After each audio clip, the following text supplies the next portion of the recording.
Olá, seja bem-vindo a mais um episódio de Judaísmo em 5 minutos. O tema de hoje é de importância fundamental. Muita gente, tanto judeus quanto cristãos, acha que a diferença entre o cristianismo e o judaísmo quanto ao Messias se resume em aceitar ou não que Jesus tenha sido o Messias prometido. Ou seja, acham que a questão é tão somente se o Messias já veio ou ainda virá. E alguns até chegam a achar que os judeus têm certa implicância com Jesus. Afinal, na história do povo judeu, já houve casos de grandes sábios acharem que esta ou aquela pessoa seria o Messias, e nem por isso deixaram de ser judeus. Por que, então, é inaceitável ao judeu a crença em Jesus? A resposta está no fato de que, apesar de ambos usarem a mesma palavra, entre aspas, Messias, os conceitos judaico e cristão são totalmente diferentes.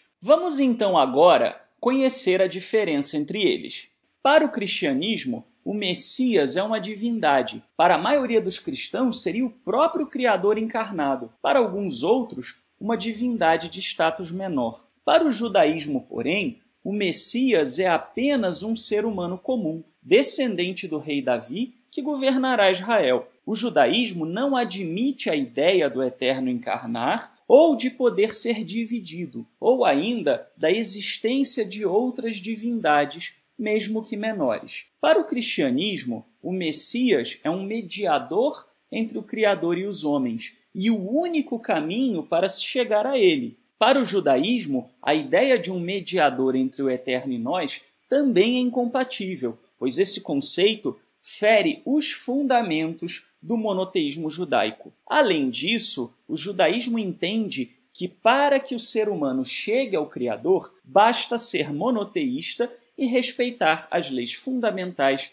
que asseguram o direito à vida. Para o cristianismo, o Messias é o sumo sacerdote, mesmo sendo da tribo de Judá. Para o judaísmo, isso também não é possível, pois o sacerdócio foi dado perpetuamente aos filhos de Arão, da tribo de Levi, e eles aparecem até mesmo nas profecias sobre o futuro templo. Para o cristianismo, o Messias é objeto de fé. Os homens devem aceitá-lo em seus corações. Para o judaísmo, é proibido devotar fé a seres humanos. O Messias será simplesmente declarado rei pelos juízes de Israel, da mesma forma que um presidente toma posse de um mandato em qualquer outra nação. Para o cristianismo, o Messias foi um sacrifício expiatório. Para o judaísmo, o sacrifício humano é proibido e inaceitável perante o Criador. Para o cristianismo, o Messias é o único meio de se salvar de uma condenação eterna. Para o judaísmo, o Messias não tem esse papel. Só o Eterno pode nos salvar de qualquer coisa, e o Messias não está vinculado ao seu juízo ou a qualquer condenação ou absolvição. Para o cristianismo, o Messias foi sem pecado. Para o judaísmo, o Messias aparece nas profecias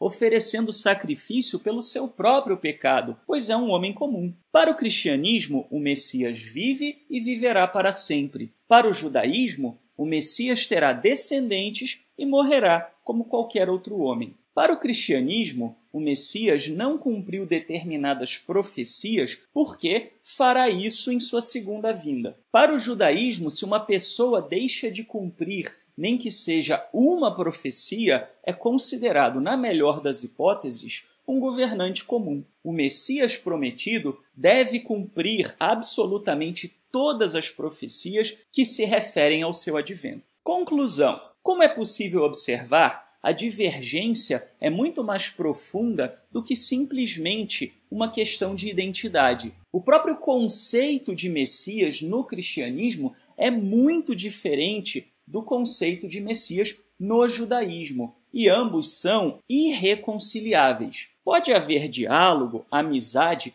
e respeito entre judeus e cristãos, mas é impossível fingir que as duas religiões não são fundamentalmente diferentes na sua essência. A seguir, você vê uma lista com as principais fontes cristãs e judaicas utilizadas na confecção deste vídeo. Muito obrigado e até o próximo episódio.